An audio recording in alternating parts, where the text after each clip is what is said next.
So I'm Raya Bidshahri. I'm the founder and CEO of School of Humanity. We're an award-winning online high school that is reimagining education. My mission is to utilize education as a tool for human progress, and I am so excited to be one of the voices of the future.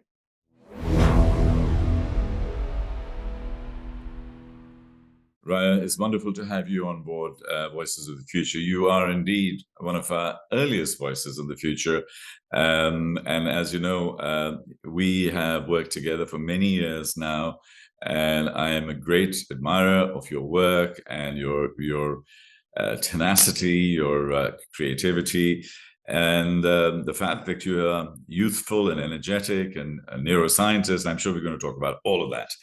But thank you for joining us. Thank you for being part of this thing, and really just help us, as part of this book is concerned, to shape the future and have your voice amplified, and we'll make sure that it is indeed amplified. So, well, that's my little intro for you. But you're one of my absolute favorites. So Thank no you. And it's pressure on how always a you're going to make pleasure. it really cool. I appreciate it. No, it's always a pleasure. I really appreciate our conversations. I'm looking forward to another one. Thank you very much. Raya, can we, in the typical Hollywood Bollywood style, do a little recap and take you to little Raya? Was she naughty? Was she running around being mischievous? Was she studious and getting straight A's? And what inspired you when you were a kid, as a student, as a young learner? What was your experience?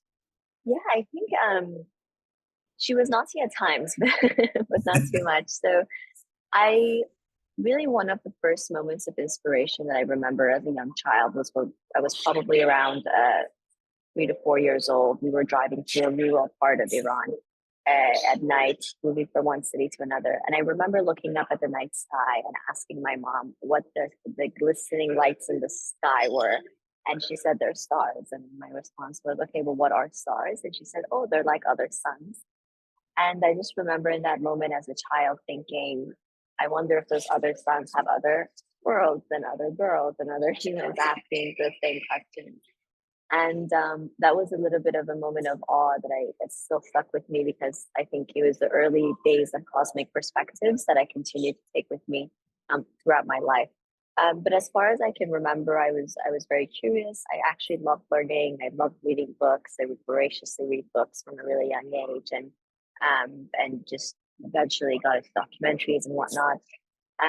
But to answer your question around whether I was a straight A student, I was to a certain point, and then I wasn't. So over my high school years, found that my love for learning and my curiosity and awe and wonder were not satisfied by the existing education system, which Yeah. seems very paradoxical. And as a child, this is actually a very confusing experience, because you are told both explicitly and implicitly that children who love learning do well in school. You get good grades, right? So if you don't do well in school, you're not smart, you're not a good learner, whatever you want to associate with that. So it was actually a very confusing period for me later on to almost have this identity crisis of I love learning, I love reading books, but I'm not getting good grades, and I'm not excited to sit down and memorize, and I'm not getting into trouble in class for reading a book, So all of those things were actually very confusing. The experience of being someone who loved learning and not doing well in school is quite paradoxical and quite confusing, because it goes against the perceptions and stereotypes of what the kind of human that does well in school is. But yeah, that's someone who is super intelligent and loves learning, and so to have that contradiction in your identity was actually a very difficult experience for me. Okay, so what did you read at university? What did you do there? I studied neuroscience. I was doing my undergraduate degree in neuroscience. I also did a bit of research while I was studying in university. I was working in the Center for Memory at Boston University and did some memory research. I also did some research into bioethics, specifically looking at the legal implications of neuroscience on free will and legal accountability. Was it at that time that you realized that you will get into some kind of learning? Was obviously one aspect of it, because I think you were very much there. But did you have an early seed of entrepreneurship when you were in Boston?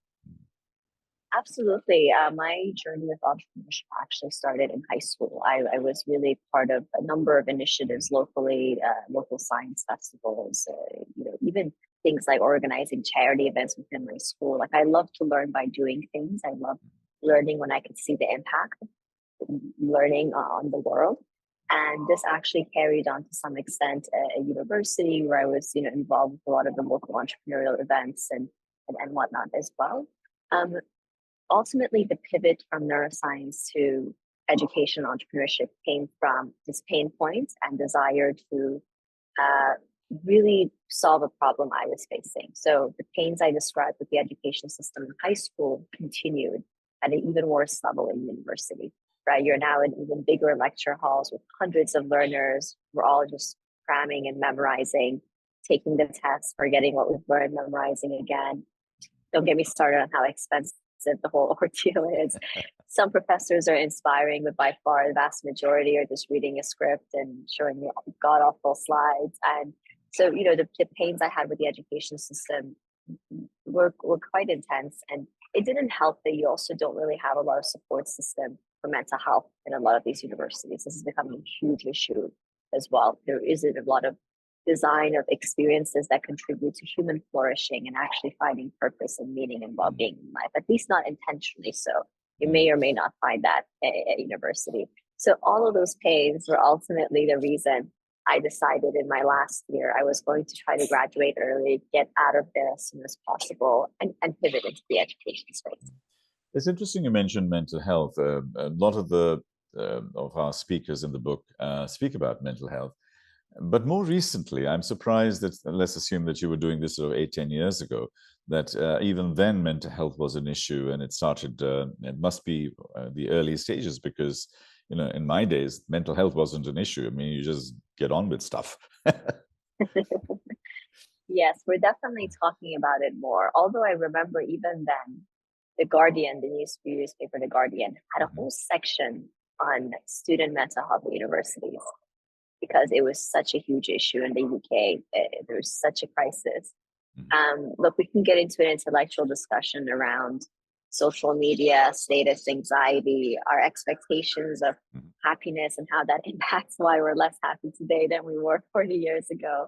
But even if you don't believe that universities are the cause of the mental health crisis, we can't deny that our education system doesn't equip us with the tools to deal with the challenges of our world, right? So, for example, your 20s for a lot of people are times of coming of age and uncovering childhood traumas and learning who you are in this world and what you want your purpose to be. And given that you have all these young adults going through this era in their lives, I do think higher education needs to be designed differently to help incubate the kind of support that they need to make sense of those challenges that they have in their 20s. Brilliant. So fast forward into what you're doing today. You are a founder, CEO of School of Humanity. What is it, and can you just share your journey? You're still very young, so your journey is fresh, but it's amazing because you're doing it at supersonic speed. So can you share your journey on the School of Humanity, please? Absolutely. So School of Humanity, as I mentioned, we're an American online high school. We currently serve learners from over 20 countries across 5 continents who are calling into cohorts from all around the world. What makes us different as a school is that we have no traditional subjects as courses. Instead, all of our learning journeys are interdisciplinary.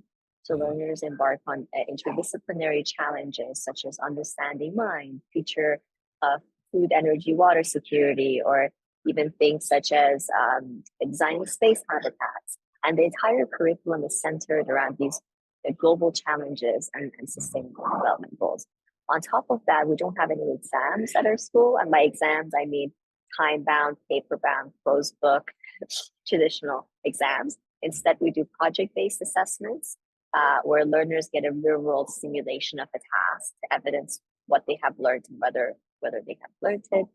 And we also put a significant emphasis on human flourishing. So the very core of the curriculum are these workshops as well as personalized flourishing journeys that give learners the opportunity to develop emotional, existential, and somatic intelligence. So we're an award-winning high school now. We've won 2 awards in the last year. We've been doubling the size of our cohorts year on year. And ultimately, our vision is to create an alternative education system that actually serves the needs of today's world. Yeah. I've seen you through your early journey, and it's quite interesting. Schools of the past to learning from into the future. Can you just give us a quick checklist of what was there in the past? I know you mentioned a few of them, but just at a more simplistic level: exams, no exams, age differences, things like that, so that so the listeners and viewers can capture in their heads and can visualize it. I know it, so I'm a little biased, but I think if a third party is listening, just to simplify it and demystify it. Absolutely. So instead of subjects, the curriculum is completely interdisciplinary. Okay. Instead of exams, we focus on project-based assessments. Instead of organizing learners by age groups, it's a mastery-based model where you progress through the curriculum based on ability, not age. So you get there when you get there, rather than being forced to move with the crowd. Instead of having traditional teachers, our educators are learning facilitators. They're not expected to be lecturers. They're facilitating a personalized learning journey for you. And last but not least, instead of calling our students, they're learners, because they're not studying, they're learning, they're developing new knowledge, skills, and dispositions. Mm-hmm. So it's education versus learning. I mean, education is more formalized, more structured, more has a sort of methodology around it. What kind of unstructured pedagogical stuff do you do that actually sort of comes and aligns together? Yeah. So it's not that there isn't a structure, it's a different structure, right? So, this is actually a common question we get asked, especially as we work with children. People say young minds, teenagers need structure, they need accountability, they need discipline. That is absolutely correct. We have deadlines. We still have deadlines and assignments and accountability, and there could be consequences disappearing and not doing any of your work. So all of those things exist. It's just a different kind of structure. So instead of to use the example of the mastery-based pedagogy, right? So in a traditional course, I, as an educator, will design these units. It's like unit 1, 2, 3, or lesson 1, 2, 3, whatever you want to call it. And you, Tariq, in a class with 30 other learners are moving along together. Lesson 1 on Monday, lesson 2 on Tuesday, and keep going, right? That's like the traditional educator-led course structure. In a mastery-based model, what I would do is create a list of skills. I say, in order to master fractions, these are all things you need to be able to do. And you move at your own pace.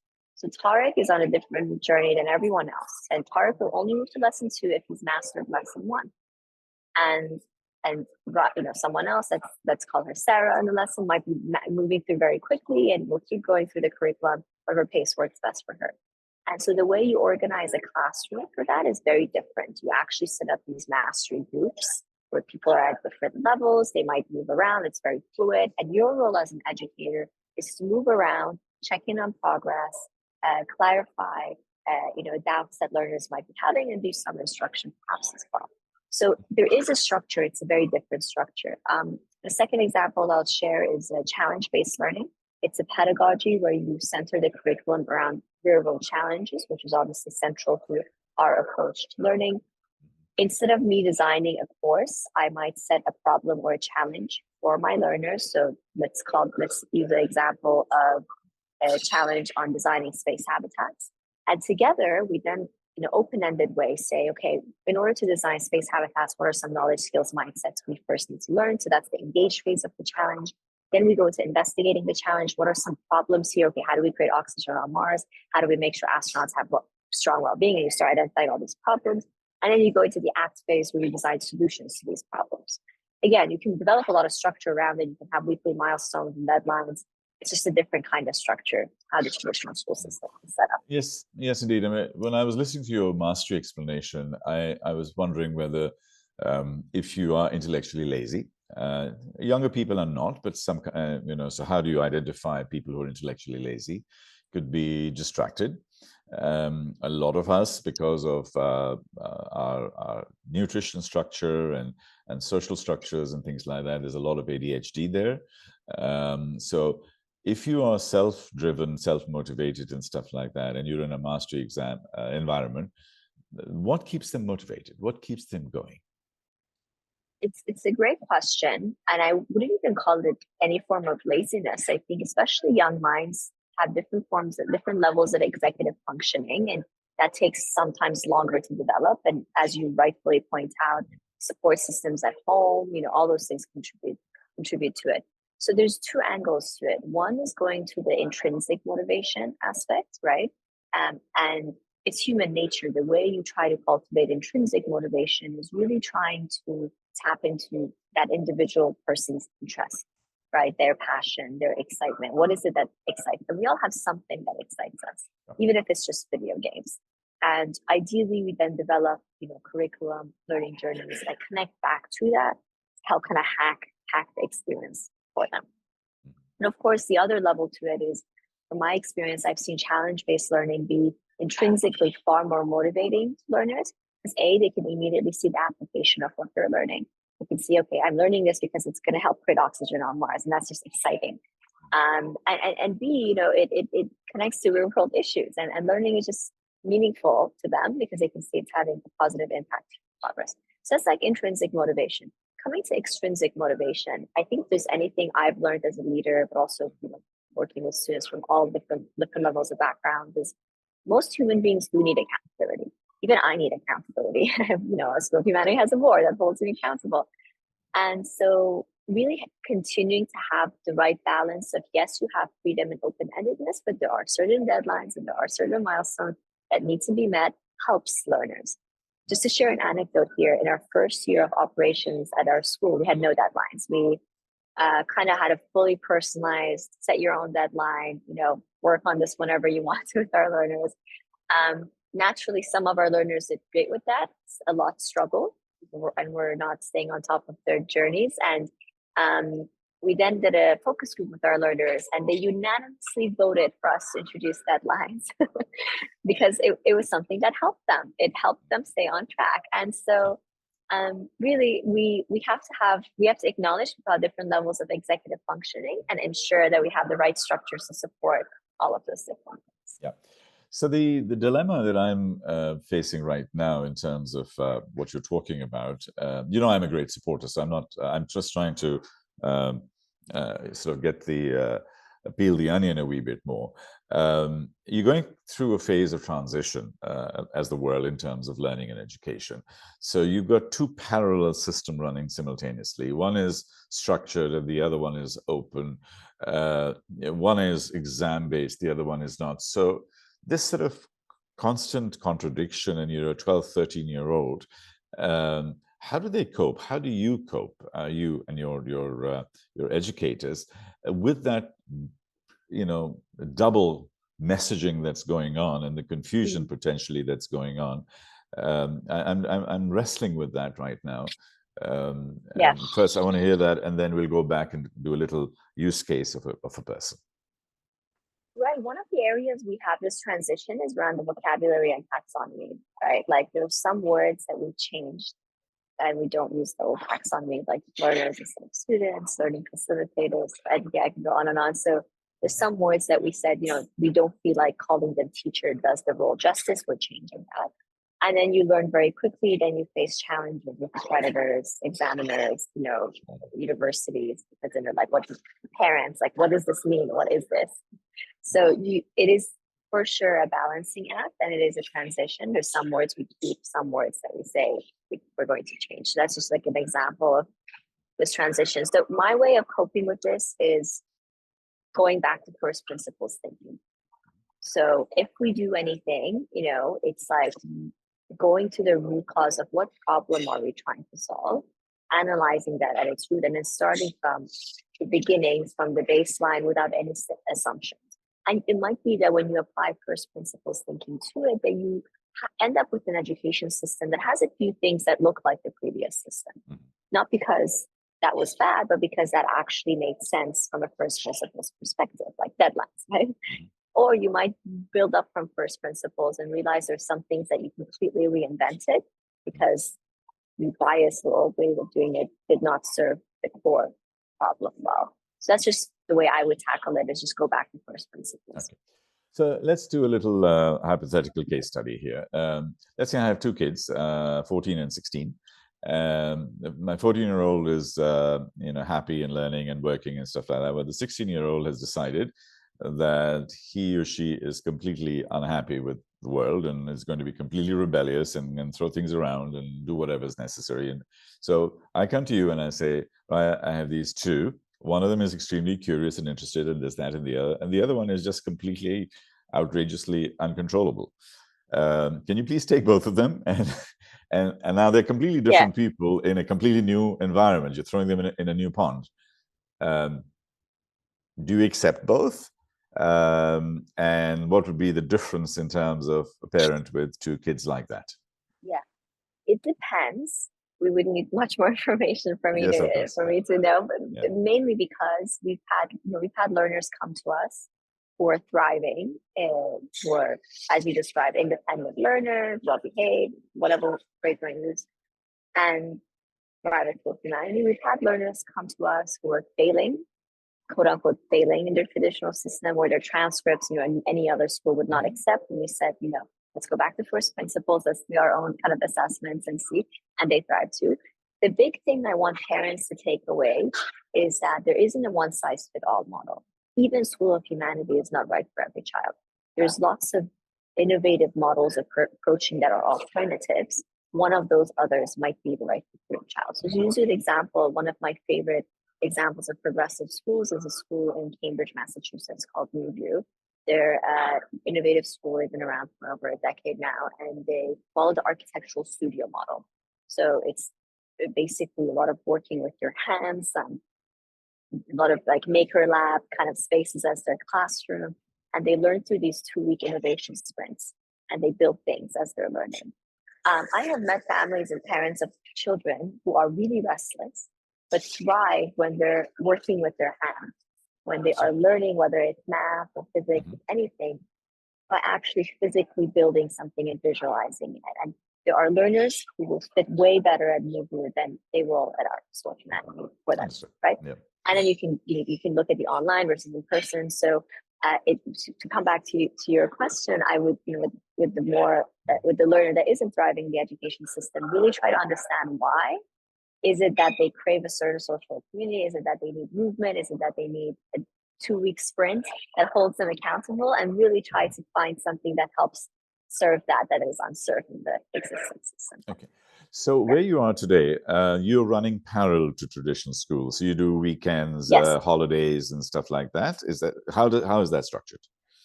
Yes, we're a full-time high school, alternative to traditional schools. We do have a trimester model, 3 terms a year. We do summer holidays.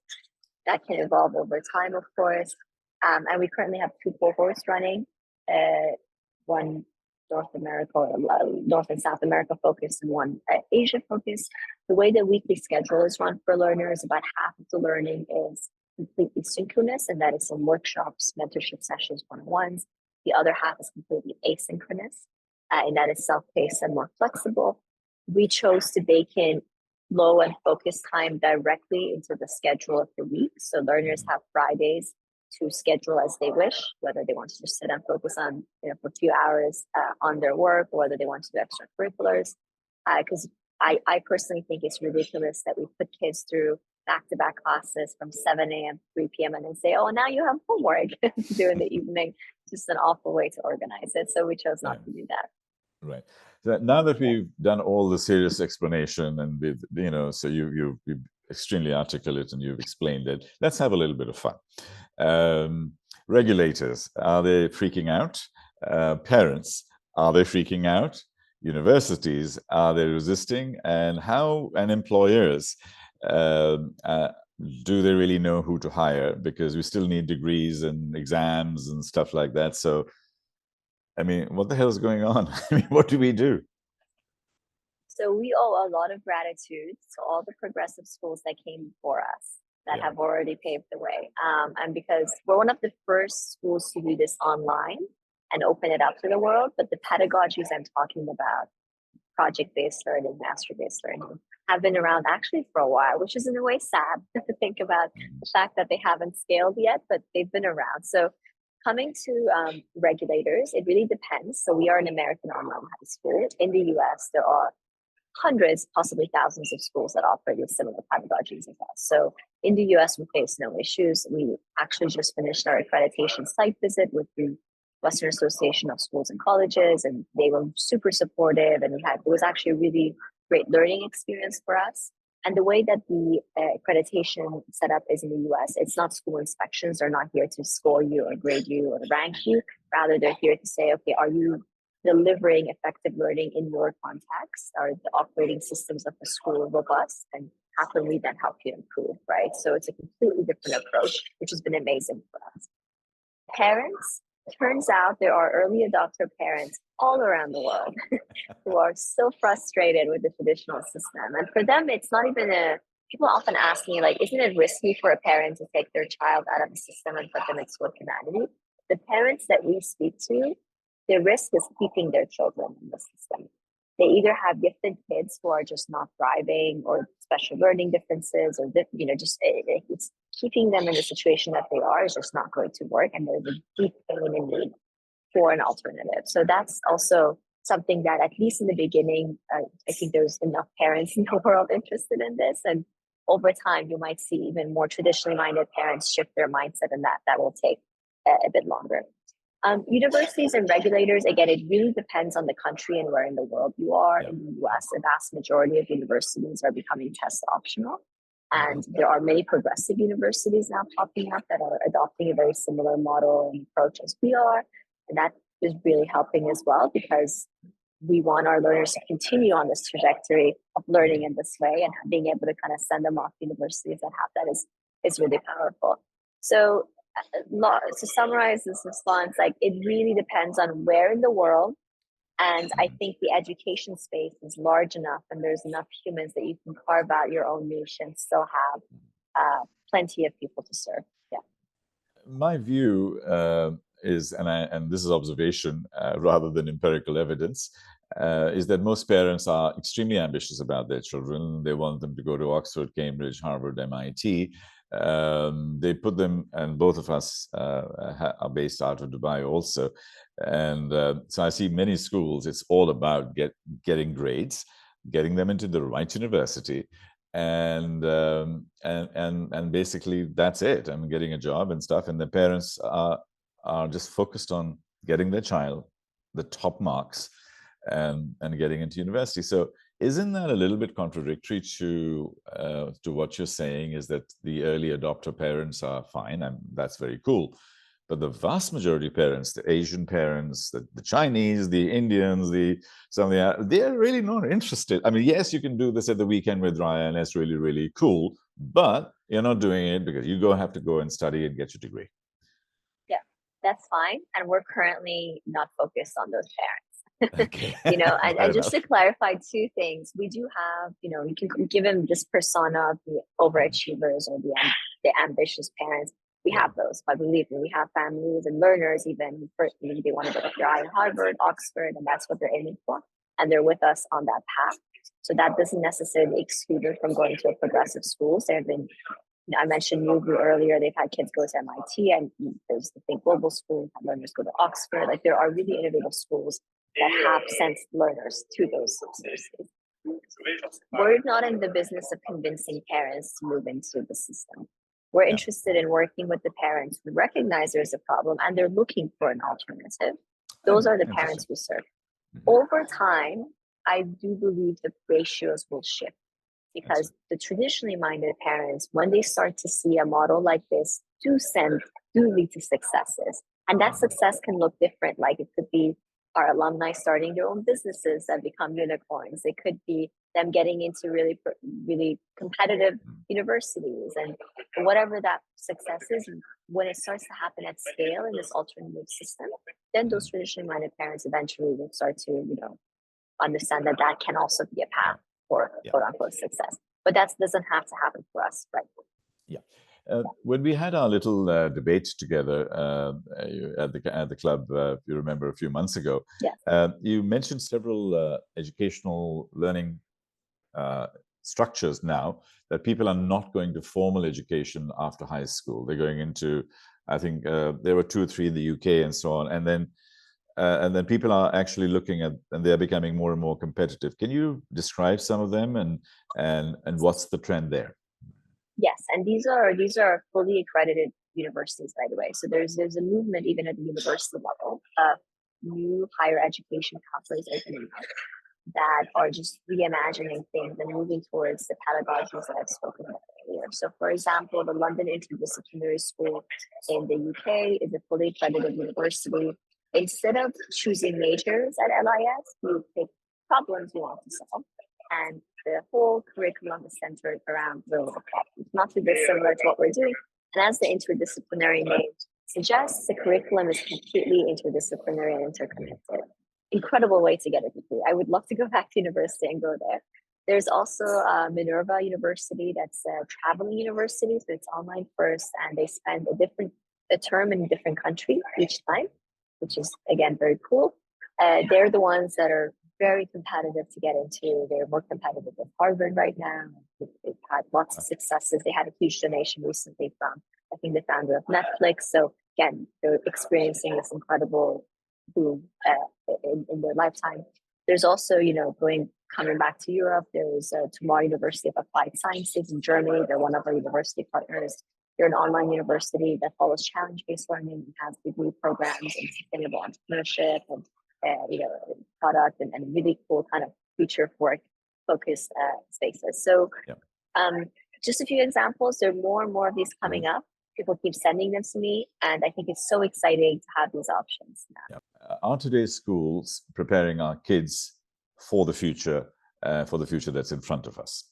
I don't believe today's schools are adequately preparing learners for the future. I don't, by saying that, I'm saying I don't believe they're preparing them for the needs of the Sustainable Development Goals and human flourishing. Do you think that young kids, 13, 14, 15, are responsible enough to be able to do things independently? Or are you empowering them so much with all of these tools that you're giving them, they'll just go completely haywire and then lose their way?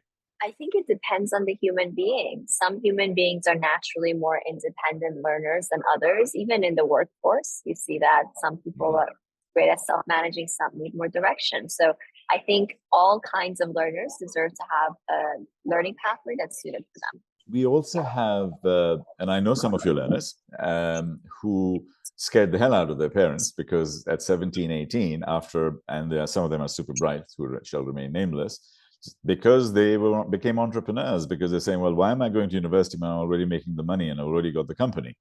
And then they had to work that. So in other words, what we're saying is that with all of the knowledge that's available, and with now, again, this is pre-ChatGPT, but now ChatGPT is there and so on. So they've got the tools, they've got the capability. What would then motivate them to go out there for an enhanced and advanced education rather than saying, I have all the knowledge that I need, I can do my shit here. What am I doing? I don't think it's them we need to motivate. It's universities that need to be motivated to reimagine their curriculum and their programs so that they are more relevant to today's world and motivate the next generation to actually come and do programs with them. So how many months are there to go before you become a unicorn? To be fully honest, this is a long journey. It's a marathon, not a sprint. We really believe that reimagining our education system can probably take more than a decade to get to where we are, and that's okay. We're in it for the long run. Okay. But I actually don't even think it's a marathon rather than a sprint. I think it's a marathon which you're running in short sprints, in 100, 200 meter sprints. I like that. Yeah. So you've got to run really fast, but you know that you need to take a breath and then move forward, take a breath and then move forward, and iterate your way all the way through. I like that metaphor. I'll share that with the team. Okay. We're on Voices of the Future. What kind of voice do you wish to amplify into the future? What is your message for the future? My message to the future would be that no matter what the challenge in the world is, chances are the solution exists somewhere in our education or human development system. So whether it's, wanting to tackle misinformation in society or tackling climate change, we can trace our steps back and actually embed it into the education system. And until we do that, we don't have sustainable way of tackling that challenge. if you and I were to jump into a time machine right now and launch ourselves into the future to your 100th birthday, um, and so we're sitting there, what are we celebrating? What do we see around you? What have you created? What are we congratulating you for? Well, I Or hope not? I can still walk. I hope at 100 I still have some youth. But I hope that I genuinely hope that we're celebrating all the intangibles like loved ones being around and my loved ones also having lived with me to that point. I hope we're celebrating a different world with global peace and human progress. Okay, indeed. And my final takeaway question is a message in a bottle. If you were to drop a one-liner, a message in a bottle that we find 5 years, 10 years from now, what will that message from Raya personally and say to us, to anybody who picks it up? I'm going to go with something more existential for this one. It's the last few lines of a poem from one of my favorite poets, Rumi. It says, "You're not a drop in the ocean; you're the ocean in a drop." Amazing. That's a lovely, lovely way to capture that. Thank you very much. The kids are working towards challenges for the future. The big challenges: eliminate poverty, interplanetary travel, all this kind of stuff. What are the types of big challenges of the future that you see that your kids are coming in, the young learners are coming in, trying to solve? Because I like to put that as a firm base in terms of the book and say, young people, I'm creating a whole segment on young people, that young people are now looking at these types of issues rather than history and geography. Yes. So it really evolved, which is wonderful because it tells you that young people are keeping up with current affairs and they're keeping up with the needs as they evolve in the world. So at this point in time, some of the challenges they're most interested in come to artificial intelligence and the ethics of artificial intelligence, a lot of concern around global conflict and world peace, as well as well-being is another recurring theme: psychology, mental health, well-being. And if you think about these top three that we're seeing amongst our learners, they correlate so strongly with the issues that we're seeing this year, even in our world. So Yeah. really, young people want to participate with what's most pressing in today's world. And climate change and sustainability, they are much, much more aware of that. Absolutely. Yeah, that's always in there in the background. Yeah. Raya, you're doing an absolutely Yeah. amazing job. I'm a great fan, and we are going to amplify your message, what you're doing. Over 100 people are there as co-voices with you, which will be projected all over the world. I'm very grateful for you to join us today, and we'll take this thing forward, and we'll do wonderful things together. Thank you. Thank you so much, Tarek. I appreciate it. And thank you for another lovely conversation.